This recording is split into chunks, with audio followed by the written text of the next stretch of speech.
Pag-aayos sa makeup, mas gusto ko yung talagang kung maglalagay ng makeup, simple lang. Kung pwede nga sana walang makeup dahil doon mo makikita yung totoong beauty, di ba? Tsaka na hindi mo na kailangang lagyan pa ng mga kolorete. Ayun, ganun yung mga gusto ko.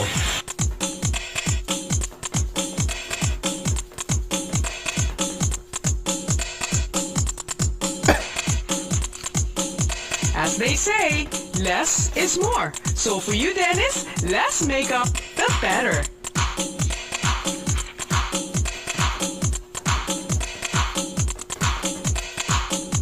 And for those very busy women out there, like our lucky lady, listen to what Senior Stylist has to say. Siguro naman, alam niyo na kung sino ang tinutukoy ni Dennis na perfect woman for him? Walang iba, syempre, kundi ang kanyang proud mama na si